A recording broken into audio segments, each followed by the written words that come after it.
ഇടുക്കിയിലെ UDF സ്ഥാനാർത്ഥി ഡീൻ കുര്യാക്കോസാണ് നമ്മളോടുള്ളത്. 45 ദിവസം നീണ്ട ഗംഭീര പ്രചരണമായിരുന്നു. ഇന്ന് നിശബ്ദ പ്രചരണമാണ്. എന്താണ് കരുതുന്നത്? 2 ദിവസം കൊണ്ട് പ്രചരണം അവസാനിപ്പിച്ചിരുന്ന നിയോജക മണ്ഡലങ്ങളിൽ 3ഉം 4ഉം ദിവസങ്ങളിൽ നമുക്ക് ഷെഡ്യൂൾ ചെയ്ത് പോകാൻ പറ്റിയിട്ടുണ്ട്. അപ്പം അത് നമുക്ക് നല്ലവണ്ണം ഗുണം ചെയ്യും എന്നുള്ളതാണ് ഒരു വിശ്വാസം. ഇന്നെങ്ങനെയാണ്? നിശബ്ദ പ്രചരണമാണ്. അപ്പോൾ മറ്റ് ബന്ധപ്പെട്ട ആളുകൾ കാണുക എന്നുള്ളതാണ്. ഇന്ന് നിശബ്ദ പ്രചരണമാണ്. എല്ലാ ആളുകളെയും പരമാവധി ഫോണിൽ വിളിക്കുക, കാണാൻ പറ്റുന്നവരെ ആളുകൾ കാണുക. കഴിഞ്ഞ തവണത്തെ വലിയ ഭൂരിപക്ഷം അത് ഇത്തവണ പ്രതീക്ഷിക്കുന്നുണ്ടോ? ഭൂരിപക്ഷം ജനങ്ങൾ തരുന്നതാണ്. നമ്മളിപ്പോൾ ഒരു രാഷ്ട്രീയ അടിസ്ഥാനത്തിൽ കണക്കൂട്ടുന്ന ഏതെങ്കിലും ഒരു രാഷ്ട്രീയ പാർട്ടിയുടെ കുത്തകയാണ് ഭൂരിപക്ഷം എന്നൊന്നും പറയാൻ ഞാനില്ല.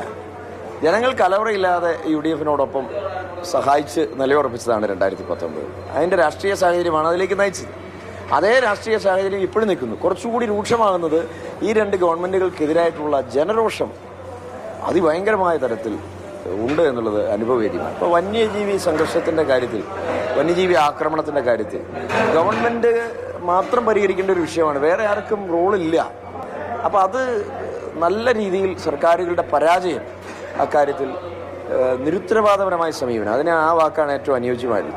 അപ്പോൾ അത് സർക്കാരുകളുടെ പരാജയം എന്നുള്ള നിലയിൽ അത് നല്ലവണ്ണം പ്രചരണ വിഷയമായിരുന്നു. എന്ന് പറഞ്ഞതുപോലെ വിലക്കയറ്റം, അതിരൂക്ഷമായ തരത്തിൽ സർക്കാരിൻ്റെ ടാക്സ് വർധനവ്, ജീവിക്കാൻ വയ്യാത്ത ഒരു പരിസ്ഥിതി, അത് ഒരു രാഷ്ട്രീയത്തിനപ്പുറത്ത് ജനങ്ങളെ സർക്കാരിനെതിരെ ചിന്തിക്കാൻ പ്രേരിപ്പിച്ചിട്ടുണ്ട് എന്നുള്ളൊരു വസ്തുതയാണ്. അപ്പോൾ ഇത് രണ്ടും കൂടി കണക്കൂട്ടിക്കൊണ്ട് ദേശീയ രാഷ്ട്രീയ രംഗത്ത് ഒരു മതേതര ഗവൺമെൻറ് ഉണ്ടാകാനും അതോടൊപ്പം തന്നെ സർക്കാരുകളുടെ പരാജയവും നല്ലവണ്ണം കഴിഞ്ഞ തെരഞ്ഞെടുപ്പിനേക്കാൾ കുറച്ചുകൂടി ഉണ്ട് എന്നുള്ളതാണ്. ഇപ്പോൾ ആളുകളൊക്കെ ആദ്യം അതൊക്കെ പറയുമെങ്കിലും എനിക്ക് നേരിട്ട് ബോധ്യപ്പെട്ടത് ഈ പ്രചരണ പരിപാടികൾക്കിടയിൽ തന്നെയാണ്. നമ്മളതൊരു അതിശയോക്തിക്ക് അപ്പുറത്ത് നേരിട്ട് അനുഭവിച്ചറിഞ്ഞ ഒരു കാര്യം കൂടിയാണ്. ഇടുക്കിയിൽ കേന്ദ്ര സംസ്ഥാന സർക്കാരുകൾക്കെതിരെയുള്ള വികാരം വോട്ടായി മാറും എന്ന പ്രതീക്ഷയാണ് ഡീൻ പങ്കുവയ്ക്കുന്നത്. ഇടുക്കിയിൽ നിന്ന് വിനു കാഞ്ഞിരപ്പള്ളിക്കൊപ്പം ജെയിനസ് രാജു, മാതൃഭൂമി.